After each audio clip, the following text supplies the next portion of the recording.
తెలంగాణ అధ్యక్ష గ్రామీణ ప్రాంతాలలో వెనుకబడిన కులాలు దళిత బిడ్డలు చదువుకోవాలని తపన ఉంటాయి అధ్యక్ష. చదువుకోవాలని తపన ఉన్నా కూడా చదివించేందుకు అధ్యక్ష 1947లో అధ్యక్ష నేను మళ్ళీ చెప్తాను, సభకు సంబంధించి సభ్యునికి ఉండే గౌరవానికి సంబంధించి పిచ్చి పిచ్చి చిల్లర ఎవరు మాట్లాడారు అధ్యక్ష? ఇప్పుడు మాట్లాడింది మీ ముగ్గురం. ఎవరు మాట్లాడారు చెప్పండి. పిచ్చి పిచ్చి అట్లా కాదు, పిచ్చి పిచ్చి చిల్లర మాట్లాడలేట అధ్యక్ష. నేను దయచేసి ఇట్లా వ్యక్తిగతమైన అంశాలు మాట్లాడితే నేను చెప్తున్నా మళ్ళీ కూడా this is not forum. Definitely పాలిటిక్స్లో మాట్లాడదాం. నేను మాట్లాడుతున్న దాని కొరకు నేను ఏమన్నా హాస్టల్కి సంబంధించి చదువుకు సంబంధించి నేను ఎప్పుడు మాట్లాడిన చదువు అసలు గతంలో అసలు చదువు వ్యవస్థలే లేదని మాట్లాడితే చెప్పిన నేను అసలు హాస్టల్లో పరిస్థితి ఏంది కూడా. దయచేసి నేను ఆ మాటలు నేను 3 మాటలు చెప్తాను. పిచ్చి పిచ్చి చిల్లర అనే మాటలు సభ్యుడి హోందాకు అతనికి సీనియారిటీకి తగదు. ఆయన విజ్ఞత, అది ఆయన విజ్ఞత. ఎట్లా మళ్ళీ మాట్లాడితే మాత్రం దయచేసి నేను కాకుండా తమరు కాపాడాలి అధ్యక్ష, మా హక్కులను కాపాడాలి అధ్యక్ష. ఇది వ్యక్తిగత దూషణ, వ్యక్తిగత బలబల వేదిక కాదు అధ్యక్ష. తర్వాత ఉంటుంది తర్వాత. కానీ అధ్యక్ష తెలంగాణలో ఎక్కువ శాతం గ్రామీణ ప్రాంతాలలో బడుగు బలహీన వర్గాలు కూడా చదవాలని తప్పన ఉంటుంది అధ్యక్ష. కానీ కుల వృత్తుల మీద ఆధారపడి తండ్రికి కొడుకు చదవాలన్న కూడా తండ్రి దగ్గర ఆర్థిక స్తోమత లేక కూడా చాలా వరకు కూడా చదివించే పరిస్థితి లేకుండా అధ్యక్ష. స్కూళ్ళల్లో గ్రామీణ ప్రాంతాల్లో స్కూల్ కూడా తక్కువ కొన్ని ఉంటుండే. బిడ్డ చదువుకోవాలన్న కూడా ఎక్కువ స్కూల్ ఎక్కడం వలన చదువు అర్ధాంతంగా మూసారు అధ్యక్ష. ఆ రకంగా 1971లో పివి నరసింహారావు గారు ముఖ్యమంత్రి ఉన్నప్పుడు మనం గురుకులాలు పెట్టాలి, బడుగు బలహీన వర్గాలు సంఖ్యాపరంగా వాళ్ళకు కూడా చదువు చెప్పాలని చెప్పి ప్రప్రతంగా దేశంలోనే ప్రప్రతంగా ఈ భువనగిరి జిల్లాలో అంటే ఇప్పుడున్న నల్గొండ జిల్లాలో సర్వేలో మనకు 1971లో గురుకులం స్టార్ట్ చేశారు అధ్యక్ష. మేబీ 71 70 దాని కూడా 71 72 కావచ్చు. సర్వేలో స్కూల్ స్టార్ట్ చేశారు అధ్యక్ష. దాని తర్వాత కూడా ఎక్కువ స్కూల్ గురుకులాలు లేవు. కానీ సంఖ్యాపరంగా బడుగు బలహీన వర్గాలు చదువుకోవాలని ఆలోచన కూడా చదవలేకపోయారు అధ్యక్ష. ఇది ఇస్ ద ఫ్యాక్ట్. 2014 కన్నా ముందు తెలంగాణ రాష్ట్రం ఏర్పడక ముందు కూడా ఈ సమాజంలో ఈ భూమి మీద గురుకులాలు ఈ తెలంగాణలో ఎంత ఉన్నాయంటే అధ్యక్ష బీసీలకు సంబంధించి మాత్రం కేవలం 19 గురుకులాలు మాత్రమే ఈ యొక్క తెలంగాణ రాష్ట్రంలో అధ్యక్ష. మరి 19 గురుకులాల్లో ఎంతమంది బీసీలు చదువుకుంటారు అధ్యక్ష? 7,500 మంది విద్యార్థులు మాత్రం చదువుకున్న పరిస్థితి. అంతే ఉన్నారు విద్యార్థులు, చాలామంది విద్యార్థులు ఉన్నారు. కానీ ఇంకా లక్షల మంది విద్యార్థులు చదువుకోవాలనగా గురుకులాలు సరిపోలే, 19 ఉన్నాయి. ఆ రకంగా చదువుకోవాలని ఇంట్రెస్ట్ ఉండడంగా చదువుకోలేకపోయారు అధ్యక్ష. కానీ కేసీఆర్ గారు 2014 తెలంగాణ రాష్ట్రం ఏర్పడ్డది. తెలంగాణ రాష్ట్రం ఏర్పడక ముందు 19 గురుకులాలే ఉండే. 7,500 మంది విద్యార్థులు మధ్య చదువుకునేవారు. అది కూడా 9th 8th కాగానే 10th తర్వాత మళ్ళీ no colleges, no degree colleges. అర్థంగా 10thకే చదువు మానిపోయిన పరిస్థితి ఉండే. ఇంటర్మీడియట్ చదువుకుందామని ఉండగా డబ్బులు లేకున్న పరిస్థితి. సో అట్లా కేసీఆర్ గారు మరి బడుగు బలహీన వర్గాలు చదివించాలి, గురుకులాలు పెట్టాలి అని చెప్పేసి ప్రప్రథంగా ఈ దేశంలోనే ప్రప్రథంగా 2014లో గురుకులాలు స్టార్ట్ చేసిన అధ్యక్ష కేసీఆర్ గారు. ఎవరు చదువు చెప్పారు, ఎవరికైనా చదువు చెప్పిన డెఫినెట్గా వి హావ్ టు అప్రిషియేట్ అధ్యక్ష. 2016లో 4 గురుకులాలు స్టార్ట్ చేశారు అధ్యక్ష. 2017లో బీసీలకు సంబంధించిన ఒక్కొక్క కాన్స్టిట్యూన్సీకి ఒక్కొక్కటి 119 గురుకులాలు అధ్యక్ష. 2017లో అధ్యక్ష మళ్ళీ డిమాండ్ బాగా ఉన్నది, ప్రతి గురుకులాలో బీసీలు చదువుతున్నారని చెప్పేసి మళ్ళీ కేసీఆర్ గారు 2017లో మళ్ళా 119 గురుకులాలు బీసీలు చెందిన అధ్యక్ష. ఇంకా డిమాండ్ ఎమ్మెల్యే పిల్లలు చదువుకుంటున్నారు, సంతోషపడుతున్నారు, తల్లిదండ్రులు సంతోషపడుతున్నారని చెప్పేసి మళ్ళీ డిమాండ్ అధ్యక్ష. మళ్ళీ 33 గురుకులాలు. మొత్తం తెలంగాణ రాష్ట్రం రాకముందు 19 గురుకులాలుంటే తెలంగాణ రాష్ట్రం వచ్చిన తర్వాత మొత్తము 294 గురుకులాలు కేవలం బీసీలకే చెప్తుంది అధ్యక్ష. అది ఎప్పటివరకు 10th. మరి 10th తర్వాత మళ్ళీ ఇంటర్మీడియట్ ఆపుతారా? నో. 10th తర్వాత ఆపకూడదని చెప్పింది అధ్యక్ష. ప్రతి స్కూల్ను ఇంటర్మీడియట్ అప్గ్రేడ్ చేసిండ్రు, ప్రతి స్కూల్ను ఇంటర్మీడియట్ అప్గ్రేడ్ చేసిండ్రు. చదువుకున్న బిడ్డ కాలేజీకి పోవాలి, కాలేజీ తర్వాత మళ్ళీ ఆగుతుందని చెప్పి కాలేజీ తర్వాత degree college 33 degree college Telangana రాష్ట్రం బీసీలకు చెప్పింది అధ్యక్ష. ఇది కేవలం బీసీలకు సంబంధించిన అధ్యక్ష. అధ్యక్ష ఎస్సీలకు అధ్యక్ష ఎంత ఉన్నారు? ఎస్సీలకు అధ్యక్ష తెలంగాణ రాష్ట్రం రాకముందు ఈ తెలంగాణలో ఎస్సీలకు చెందిన కేవలం 135 గురుకులాలు ఉండే అధ్యక్ష. కానీ కేసీఆర్ వచ్చిన తర్వాత అడిషనల్గా 130 పెట్టారు. అలాగే ఎస్టీకి చెందినది 2014 ముందు 92 గురుకులాలే ఉండే. కేసీఆర్ గారు వచ్చిన తర్వాత 188 గురుకులు అడిషనల్గా పెట్టారు. మైనార్టీలకు 12 గురుకులాలు ఉండే తెలంగాణలో. కానీ కేసీఆర్ వచ్చిన తర్వాత 205 చేయడం వలన ఈరోజు అధ్యక్ష 2014 ముందు ఈ రాష్ట్రంలో గురుకులాలు 261 ఉంటే కేసీఆర్ వచ్చిన తర్వాత 1029 గురుకులాలు తెలంగాణ రాష్ట్రంలో ఉన్నారా లేదా అధ్యక్ష? ఇది వాస్తవం కాదా? ఇది వాస్తవం కాదా? 7580 మంది విద్యార్థులు చదివేవారు తెలంగాణ రాష్ట్రం వచ్చిన తర్వాత ఇదే బీసీ బిడ్డలు 2,11,000 మంది విద్యార్థులు ఈరోజు గురుకుల చదువుకున్నారు అధ్యక్ష. అదే నేనేమంటున్నా ఈ యొక్క గురుకులాల సంఖ్య పెంచిరు. ఈరోజు తల్లిదండ్రులంగా ఒకటే ఉండే, నేను చదివించకున్నా నా కొడుకు చదువుకుందని చెప్పి సంతోషపడ్డాడు అధ్యక్ష. ఈ యొక్క 1029 గురుకులాలను మీరు నిజంగానే సంవత్సరానికి 119 గురుకులాలు పెంచుకునే పోయినాం అధ్యక్ష. మరి ఈరోజు సంవత్సరం కాలమైంది, మీరు ఈ రాష్ట్రంలో ఒక గురుకులను పెంచిన అధ్యక్ష? ఈ రాష్ట్రంలో ఒక గురుకులను పెంచే ఆలోచన ఉన్నదా? అది నేను ప్రభుత్వాన్ని అడుగుతున్నా అధ్యక్ష.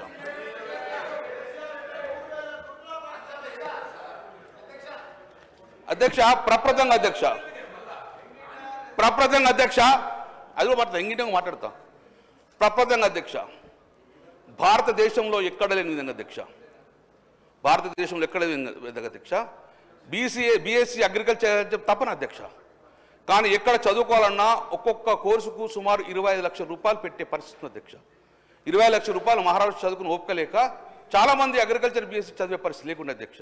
కానీ ప్రప్రదంగా కేసీఆర్ గారు ఈ రాష్ట్రంలో బీసీలకు గురుకుల డిగ్రీ కాలేజ్ దట్టు అగ్రికల్చర్ బీఎస్సీకి వచ్చింది కేవలం భారతదేశంలో 2 కాలేజ్ అధ్యక్ష.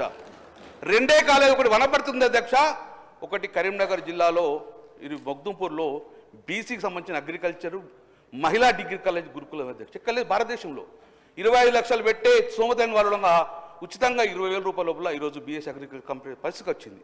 నేనేం రిక్వెస్ట్ చేస్తున్నా అధ్యక్ష, ఆ రోజు బీసీ గురుకులాలకు సంబంధించిన డిగ్రీ కాలేజీలు 3 కోట్ల రూపాయలు శాంక్షన్ చేసి నిధులు కేటాయించి 1,20,00,000 కంప్యూటర్ పెట్టుకొని 40 ఎకరాలు చదనం చేస్తే దాని తర్వాత 1 రూపాయి మీరు రిలీజ్ చేయలేదు. దాన్ని కంప్లీట్ చేయమని చెప్పి మీ ద్వారా గవర్నమెంట్ రిక్వెస్ట్ చేస్తున్నాం అధ్యక్ష. 2 గురుకులాలను డిగ్రీ కాలేజీలను కంప్లీట్ చేసి తనకు శ్రద్ధ వహించండి. రెండో అధ్యక్ష, కాంట్రాక్టు టీచర్ స్థానంలో పర్మనెంట్ ఉండగా మా సోదరిమణిగా చెప్పారు, పర్మనెంట్ చేసే శుభం. పర్మనెంట్ ఉద్యోగాలను కేసీఆర్ గారు ఆ రోజు సుమారు 1,500 మంది టీచర్లుగా పర్మనెంట్ చేయడం అధ్యక్ష మీరు నియమించారు. మీరు కూడా ఈసారి బ్యాక్లాగ్ పోస్టులు కూడా ఈరోజు వేకెన్సీ కూడా నింపలేక పరిస్థితి అధ్యక్ష. దాన్ని వెంటనే మంచి ఫ్యాకల్టీ ఇస్తే మంచి చదువుతారు కాబట్టి ఉపాధ్యాయులు మొత్తం ఉండగా రిక్రూట్ చేయమని పర్మనెంట్ టీచర్ని చేయమని చెప్పేసి నేను సూచించాను అధ్యక్ష. అధ్యక్ష, కేసీఆర్ గారు పేద పిల్లల కోసం 60 స్పోర్ట్స్ అకాడమీ ఉంది, క్రీడా అకాడమీ. ఇవన్నీ కూడా నేనేదో చెప్తలేను, ఇట్స్ ఆన్ రికార్డ్. మీ గవర్నమెంట్ ఏ ఎడ్యుకేషన్ మినిస్టర్ అడిగినా, ఏ గురుకులం యొక్క డైరెక్టర్ అడిగినా మొత్తం చెప్తారు అధ్యక్ష. ఏర్పాటు చేసే వాటిని ఈరోజు మూసేసే ప్రయత్నం చేసింది అధ్యక్ష. దాన్ని ఇమ్మీడియట్గా మళ్ళీ గొడవ చేస్తే గౌలు దుడిగా గొడవ చేస్తే ఇప్పుడు ఆగిపోయింది అధ్యక్ష. దయచేసి నేనేమంటున్నా, ఆ స్పోర్ట్స్ అకాడమీలను ముయ్యకుండా కంటిన్యూ చేయమని చెప్పేసి మీ ద్వారా ప్రభుత్వ రిక్వెస్ట్ అధ్యక్షను. అధ్యక్ష, సమ్మర్ కోచింగ్ క్యాంపులు పెట్టినాం మన పిల్లల కోసం. ఎవరు అధ్యక్ష? ఒక బడుగు వర్గాల ప్రవీణ్ కుమార్ సార్ లాంటి కానీ మల్లేపట్టి లాంటి వాళ్ళు ఇష్టంగా కష్టంగా పనిచేయాలి, మన బిడ్డల భవిష్యత్తు చెప్పి కసిగా పనిచేసారు పాప వాళ్ళందరూ. అందుకే మంచి రిజల్ట్ రావడం అధ్యక్ష. ఈ రోజు సమ్మర్ క్యాంపులు పెట్టడం వల్ల ఈరోజు దేశంలో ఉన్న గొప్ప యూనివర్సిటీలో మన వాళ్ళు పోయి అడ్మిషన్ తీసుకున్న అధ్యక్ష. కానీ ఇప్పుడు సమ్మర్ క్యాంపులు లేవు అధ్యక్ష. దాంతో ఢిల్లీ లాంటి యూనివర్సిటీలో కూడా మనకు అడ్మిషన్ లేకుండా పోయిన అధ్యక్ష. ఒకప్పుడు ఢిల్లీ యూనివర్సిటీలో మన వాళ్ళు సుమారు 300 మంది అడ్మిషన్ తీసుకోవాలి, కానీ ఇప్పుడు కూడా ఒక 10 మంది కూడా అడ్మిషన్ తీసుకో పరిస్థితి అధ్యక్ష. అధ్యక్ష, ఇంకొకటి అధ్యక్ష,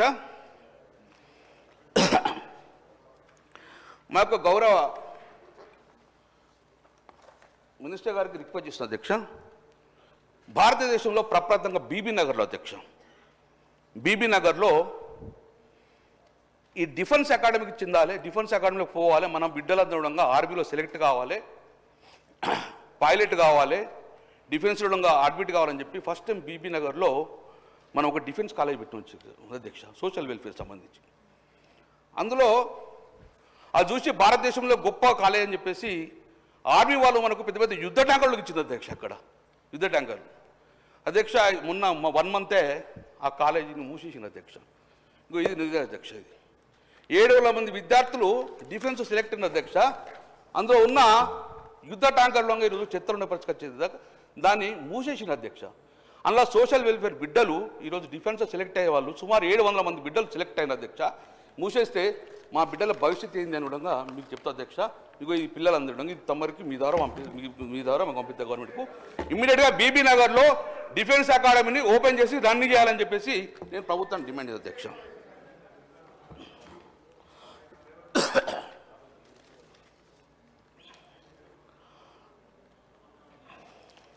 అదే ఆ భారత సైన్యం ఇచ్చిన యుద్ధ ట్యాంకులకు తొందరగా నెలకొల్పని చెప్పి నేను రిక్వెస్ట్ చేస్తాను అధ్యక్ష. తర్వాత ఇప్పుడు యంగ్ ఇండియా అని మీరు తీసుకొస్తున్నారు, సంతోషం. నేను ఒకటే గవర్నమెంట్ రిక్వెస్ట్ చేస్తున్నాను. 600 విద్యార్థికే ఇంత కలుషితం వాతావరణం అన్నారు, కలుషితం ఆహారం అన్నారు. మరి యంగ్ ఇండియా దాంట్లో 2,500 మందిని మేనేజ్ చేయగలుగుతారా ఒకటే స్టాఫ్ తోటి? మరి స్టాఫ్ను పెంచుతారా? మరి యంగ్ ఇండియా సొసైటీ తీసుకొస్తే ఈ గురుకులాలు ఉంటాయా? గురుకులాలను తీసేస్తారా? ప్రభుత్వ క్లారిటీ ఇవ్వాలి ప్రజలకు. గురుకులాలు అన్నీ తీసేసి యంగ్ ఇండియా సొసైటీని తీసేస్తే పెడతారా? అది విధంగా ప్రభుత్వం ఆన్సర్ చేయాలని చెప్పి మేము దయచేసి యంగ్ ఇండియాని పెట్టుకొని మీ స్కిల్స్, కానీ గురుకులాలు మాత్రం ఎట్టిపోవడంగా ఆపద్దని చెప్పేసి నేను మీరు రిక్వెస్ట్ చేస్తున్నాను అధ్యక్ష. అధ్యక్ష, జగిత్యాల్లో ఒక సోషల్ వెల్ఫేర్ అధ్యక్ష డిగ్రీ కాలేజ్ బ్రహ్మాండంగా నడిచింది. ఎందుకో ఈ ఇయర్ అడ్మిషన్ తీసుకోలే అధ్యక్ష. జగిత్యాల జిల్లాలో ఉన్న సోషల్ వెల్ఫేర్ డిగ్రీ కాలేజీలో ఈ సంవత్సరం ఎందుకు అడ్మిషన్ కాల్ఫర్ చేయలేదు? ఒక బిడ్డ కూడా అందులో ఎందుకోసం అడ్మిషన్ ఇవ్వలేదు? అది ప్రభుత్వం చెప్పాలి. ఇమ్మీడియట్గా సోషల్ వెల్ఫేర్ జగిత్యాలలో కంటిన్యూ చేయాలని నేను కోరుతున్నాను. విప్పు గారు మీ తర్వాత ఆన్సర్ చేయండి అందరూ. అధ్యక్ష, జనరల్గా సెకండ్ సాటర్డే అధ్యక్ష పిల్లలందరినీ పిలిచి ఏమైనా ప్రాబ్లమ్స్ ఉన్నాయా అని పేరెంట్స్ కమిటీ పిలుస్తారు అధ్యక్ష. కొత్తగా ఇప్పుడు ఏం చేశారంటే పేరెంట్స్ రావద్దు, ఒక తల్లులే రావాలి, తండ్రులు రావద్దు. ఏం తండ్రులు పాపం చేసింది అధ్యక్ష? ఈసారి ప్రతి సమావేశానికి యాజ్ ఈజ్గా కంటిన్యూగా తల్లిదండ్రులంగా ఈరోజు పేరెంట్స్ కమిటీ మీటింగ్ పిల్లలతో తీసుకోండి, బాధలని చెప్పుకోవడానికి కూడా అవకాశం ఉందని చెప్పి మీ ద్వారా నేను ప్రభుత్వం డిమాండ్ చేస్తుంది అధ్యక్ష. అధ్యక్ష,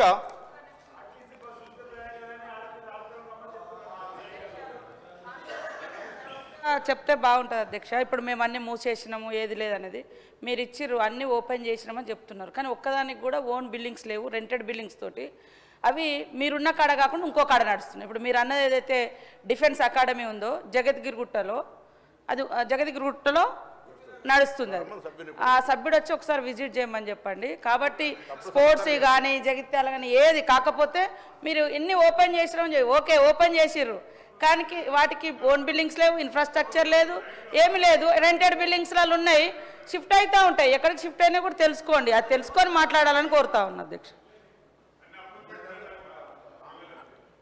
అధ్యక్ష, నేను మీ ద్వారా ప్రభుత్వం రిక్వెస్ట్ చేస్తున్నాను. నిజంగానే కంటిన్యూ చేసే దోషం. ఆ యుద్ధ ట్యాంకర్లు చిత్తలు ఉన్నాయి, దాన్ని తీసుకొచ్చి నాకు వచ్చి అక్కడనే పెట్టండి. ఎక్కడైతే మీరు షిఫ్ట్ చేస్తారో అక్కడ పెట్టండి, అదనే పెట్టండి అధ్యక్ష. మా ప్రభుత్వం అంటే ఏ ప్రభుత్వమే అధ్యక్ష. మేము బడుగు బలహీన వర్గాలను ఇట్లా కాపాడుకోవాలి, వీళ్ళు మన దేశ ఆశగా భావించుకున్నాం అధ్యక్ష. మేము ఎట్లా మేము బాధ్యతగా వివరించాం అధ్యక్ష. నడుకొడి I mention names madam. Kodad దగ్గర ఒక కీర్తన అనే అమ్మాయి అధ్యక్ష. ఆ కీర్తన అనే అమ్మాయి సోషల్ వెల్ఫేర్ చదువుతుంది. ఆమెకు స్కూల్లో ఏదో షార్ట్ సర్క్యూట్ అయితే 2 చేతులు బర్న్ అయినాయి అధ్యక్ష, 2 చేతులు బర్న్ అయినాయి. మేము గవర్నమెంట్ స్కూల్కి పంపని చెప్పి ఆర్డర్ చేయలే. మేము ట్రీట్మెంట్ ఎక్కడ జర్మన్ తీసుకొచ్చి కృత్రిమమైన ఆర్టిఫిషియల్ 2 చేతులు పెడితే ఇప్పుడు అమ్మాయి అద్భుతంగా చదువుకునే పరిస్థితి వచ్చింది. 2 జర్మన్ తెప్పించే చేతులు అధ్యక్ష. మీరు ఈరోజు ఏమేస్తుండ్రు? ఫుడ్ పాయిజన్ వస్తే ఏం చేస్తున్నారు మీరు? ప్రభుత్వ హాస్పిటల్కి తీసుకుపోమంటుండ్రు. ప్రభుత్వ హాస్పిటల్లో ట్రీట్మెంట్ లేదంటే ప్రైవేట్ హాస్పిటల్ తీసుకుపోతాను హుకుం జారీ చేసిండ్రు. మరి ప్రభుత్వ హాస్పిటల్లో ట్రీట్మెంట్ జరగకపోతే ప్రైవేట్ హాస్పిటల్ ట్రీట్మెంట్ ఎందుకు ప్రభుత్వం వెనకాడుతుంది అధ్యక్ష? సో నేను ఒకటే రిక్వెస్ట్ చేస్తున్నా, ప్రభుత్వ హాస్పిటల్లో ట్రీట్మెంట్ చక్కగా జరగకపోతే ప్రైవేట్ హాస్పిటల్ నిమ్స్ కానివ్వండి, యశోద కానివ్వండి, ఎక్కడ ప్రైవేట్ హాస్పిటల్ పంచుకుంటే అక్కడ పిల్లలకు ఆరోగ్యం ట్రీట్మెంట్ ఇప్పిమని చెప్పి నేను డిమాండ్ చేస్తున్నా అధ్యక్ష. నేను అధ్యక్ష, పిల్లలు క్రీడల అధ్యక్ష, అంతర్జాతీయంగా మన బిడ్డలు పోతుంటే సంతోషపడదాం అధ్యక్ష. అంతర్జాతీయ క్రీడలలో అద్భుతంగా రాణించిన అధ్యక్ష. అగసారి నందిని ఒక బీసీ బిడ్డ అధ్యక్ష. ఆమె ఏషియన్ క్రీడలలో కాంస్య పథకాన్ని తీసుకొచ్చిన అధ్యక్ష. కాంస్య పథకాన్ని చాలా సంతోషం, అద్భుతం. గురుకుల బిడ్డ. ఆమెను ఈరోజు పట్టించుకున్న పరిస్థితి లేదు ప్రభుత్వం. అలాగే మీరు నిఖిత జరిగిన వచ్చిండ్రు, రైట్, సన్మానం చేసిండ్రు, ₹1 ఇచ్చిండ్రు, 500 గజాల భూమి ఇచ్చిండ్రు, చాలా సంతోషం. ఆమె కూడా ఏషియాలో కాంస్య పథకం వచ్చింది. సిరాజ్కి ఇచ్చిండ్రు, చాలా సంతోషం. మా బీసీ బిడ్డకు ₹1 ఇచ్చి 500 గజాలు ఎందుకు ఇవ్వరు అని చెప్పి నేను అడుగుతున్నా అధ్యక్ష. మా బీసీ బిడ్డ కూడా అగసారికి నందిన కాంస్య పథకం ఏషియాలో వచ్చింది కాబట్టి ఆమెకు కూడా ₹1 నజరానా ఇచ్చి 500 గజాలు ఇవ్వని చెప్పేసి మా బీసీ బిడ్డ కూడా న్యాయం చేయమని చెప్పి మీ ద్వారా మేము చెప్తాం అధ్యక్ష. ఇది మా ఎడ్యుకేషన్ పరంగా అధ్యక్ష. మా అనారోగ్యం, మా బిడ్డలందరూ అనారోగ్యం. చదువు చెప్పిన అధ్యక్ష మాకు ఇబ్బంది లేదు, కానీ మా బిడ్డల యొక్క ఆరోగ్యం కూడా ముఖ్యంగా అధ్యక్ష. చదువు రాకపోతే ఈ కాలేజీకి ఇంకో కాలేజీకి చదువుకుంటాం, కానీ ప్రాణం పోతే ఇట్లా తల్లిదండ్రులు ఇప్పుడు రోజు భయపడే పరిస్థితి వచ్చింది. బిడ్డలు సుమారు 2 లక్షల మంది డ్రాప్అవుట్ అయ్యే పరిస్థితి వచ్చింది ఈ ఇయర్లో. ఎందుకోసం భయపడుతుంది అధ్యక్ష? ప్రభుత్వం ఒక నమ్మకం కలిగాలి. గురుకులాల్లో రండి, మీ బిడ్డలను మీరు చదివిస్తామని చెప్పేసి ఒక నమ్మకం కలిగించేందుకు ఈ సభ ఉండాలి అని చెప్పేసి రిక్వెస్ట్ చేస్తుంది అధ్యక్ష.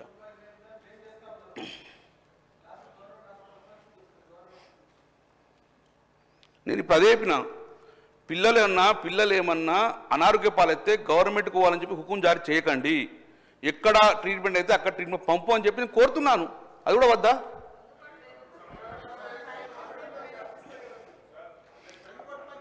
అధ్యక్ష? మీరు రాసుకోవాలి. మేము కమాండ్ కంట్రోల్ పెట్టాము ఆ రోజు.